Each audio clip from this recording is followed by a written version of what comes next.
अरबों का एक मशहूर बुत जो सफा और मरवा पहाड़ियों पर पूजा जाता था।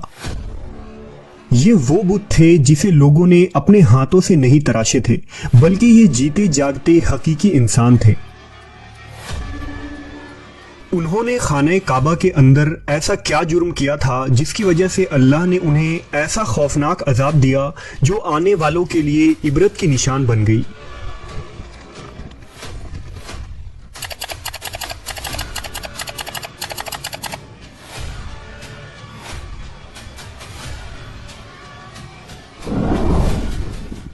जब से खाना काबा तामीर हुआ तब से लेकर अब तक जिसने भी बैतुल्लाह की बेहुरमती की या बेहुरमती करने की कोशिश की तो अल्लाह ने उनका वो हशर किया कि रहती दुनिया तक इबरत का निशान बनकर रह गए, फिर चाहे वो दुनिया का ताकतवर बादशाह अबरहा और उसके हाथियों का लश्कर ही क्यों ना हो।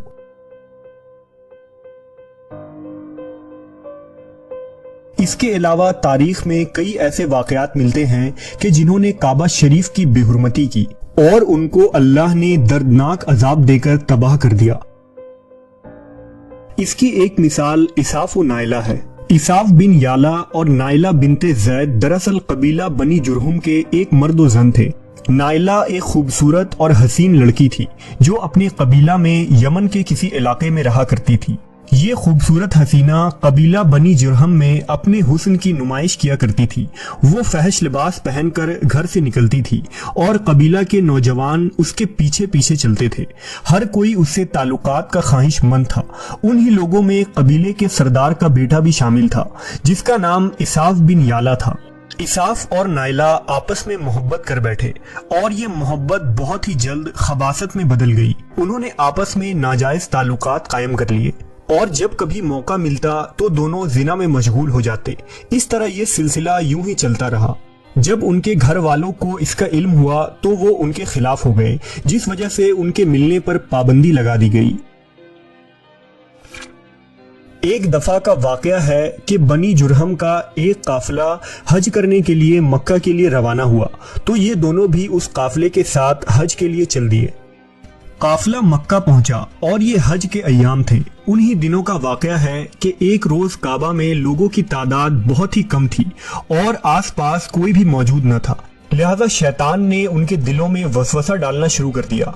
वो दोनों खाने काबा में दाखिल हो गए और इस तन्हाई के आलम में जिना करने लगे। उनके इस खबासत और काबा की बेहुरमती पर जमीन और आसमान कांप उठा। समुंदर की मौजें जोश मारने लगी और अल्लाह की तरफ से अजाब नाजिल हो गया। हुआ यूं कि जब वो खाना काबा के अंदर बदफेली कर रहे थे तो उसी वक्त उनकी रूहें कब्ज कर ली गई और उनके गोश्त पोश्त के जिस्म पत्थर के बनते चले गए। ये लम्हा इंतहाई खौफनाक और अजीबो गरीब था। दो जिंदा इंसान अजाब इलाही के तहत अब पत्थर के बन चुके थे। कुछ देर बाद जब बनी जुरहम के लोग काबा के करीब आए और बैतुल्लाह के दरवाजे को खोला तो दोनों बदबख्त बरहना हालत में पत्थर बने खड़े थे।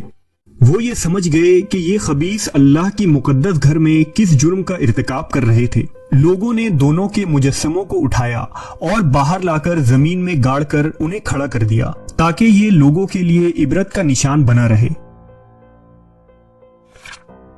कुछ दिन गुजरने के बाद मक्का के लोगों ने इसाफ के बुत को उठाकर कोहे सफा के मकाम पर रख दिया और नाइला के बुत को उठाकर कोहे मरवा के मकाम पर रख दिया। सफा और मरवा दरअसल दो पहाड़ी हैं जो हरम काबा के बिल्कुल करीब ही हैं। उन्हीं दो पहाड़ियों पर चढ़कर और चक्कर लगाकर बीबी हाजरा अलैहिस्सलाम ने उस वक्त पानी की तलाश की थी जब हजरत इस्माइल अलैहिस्सलाम शेर खार बच्चे थे और प्यास की शिद्दत से बेकरार हो गए थे। इसलिए जमाने कदीम से ये दोनों पहाड़ियां बहुत मुकद्दस मानी जाती थी और हाजी उन पर चढ़कर बड़े एहतराम और जज्बा अकीदत के साथ तवाफ किया करते थे। जब इसाफ और नाइला के बुत को सफा और मरवा पर रखा गया तो उनकी सजा ये तजवीज की गई कि जो शख्स भी सफा और मरवा पर जाए वो उन दोनों बुतों को एक एक जूता मारे। एक दो नस्लों तक तो ये अमल जारी रहा, फिर लोगों ने उन्हें जूतों के बजाय थप्पड़ मारना शुरू कर दिए और कुछ नस्लों बाद लोग उन्हें सिर्फ हाथ लगाया करते थे। इस तरह वक्त गुजरने के साथ लोगों ने उनसे इबरत हासिल करना कम और उनकी ताजीम ज्यादा करने लगे।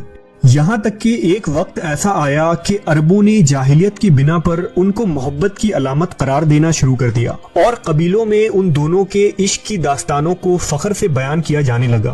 آہستہ آہستہ یہ محبت کی دیوی اور دیوتا قرار پائے۔ 5ویں صدی تک اساف اور نائلہ کے اس بت کو عربوں کے بڑے بتوں میں شمار کیا جاتا تھا جن کے آگے لوگ سجدہ کیا کرتے تھے اور قربانی بھی چڑھاتے تھے۔ حضرت زید بن حارث رضی اللہ تعالیٰ عنہ بیان کرتے ہیں کہ زمانہ جاہلیت میں جب مشرکین مکہ بیت اللہ کا طواف کرتے تھے تو اساف و نائلہ کے اس بت کو چھوتے تھے۔ میں ایک دفعہ رسول اللہ صلی اللہ علیہ وسلم کے ساتھ بیت اللہ کا طواف کر رہا تھا، لہذا جب میں ان بتوں کے پاس سے گزرا تو ان کو چھوا۔ اس پر آپ صلی اللہ علیہ وسلم نے مجھ کو ان بتوں کو چھونے سے منع کیا۔ میں نے اپنے دل میں کہا کہ دیکھوں تو صحیح کہ چھونے سے ہوتا کیا ہے، اس لیے دوبارہ ان کو چھوا۔ آپ صلی اللہ علیہ وسلم نے دوبارہ ذرا سختی سے منع کرتے ہوئے فرمایا، کیا تم کو منع نہیں کیا تھا؟ حضرت زید فرماتے ہیں کہ اللہ کی قسم اس کے بعد کبھی کسی بت کو میں نے ہاتھ نہیں لگایا، اور میں قسم کھا کر کہتا ہوں کہ نبی صلی اللہ علیہ وسلم نے کبھی بھی کسی بت کو نہیں چھوا تھا، یہاں تک کہ اللہ نے آپ کو نبوت عطا فرما دی اور آپ پر وحی نازل ہونے لگی۔ ایک دن رشد و ہدایت کا ایک سورج طلوع ہوا جس سے یہ پورا خطہ جگمگا اٹھا۔ حضور پاک صلی اللہ علیہ وسلم نبوت کے عہدے پر فائز ہوئے۔ آپ صلی اللہ علیہ وسلم نے دعوت و تبلیغ کا کام شروع کیا۔ 10 ہجری میں جب اللہ نے عرب میں دین اسلام کو غالب کیا اور محمد صلی اللہ علیہ وسلم نے مکہ فتح کیا تو آپ فتح کے بعد حرم شریف میں داخل ہوئے اور آپ نے اپنے بھائی حضرت علی کے ساتھ مل کر تمام چھوٹے بڑے بتوں کو توڑ ڈالا۔ آپ بت توڑتے جاتے اور یہ فرماتے جاتے کہ حق آ گیا اور باطل مٹ گیا، بے شک باطل نے مٹ جانا ہی تھا، یہاں تک کہ خانہ کعبہ تمام بتوں سے پاک ہو گیا۔ پھر آپ صفا اور مروہ پر تشریف لے گئے اور اساف و نائلہ کے اس بت کو اپنے مقدس ہاتھوں سے توڑ ڈالے۔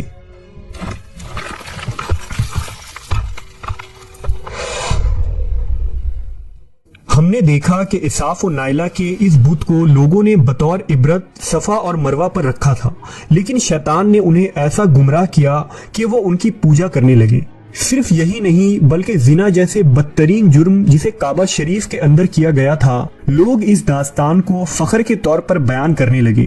ہونا تو یہ چاہیے تھا کہ ان کے اس بدفعلی پر لعنت کی جاتی، لیکن عربوں نے اس گناہ کو داستان عشق بنا دیا اور اساف و نائلہ کو ایک رول ماڈل کے طور پر پیش کرنے لگے۔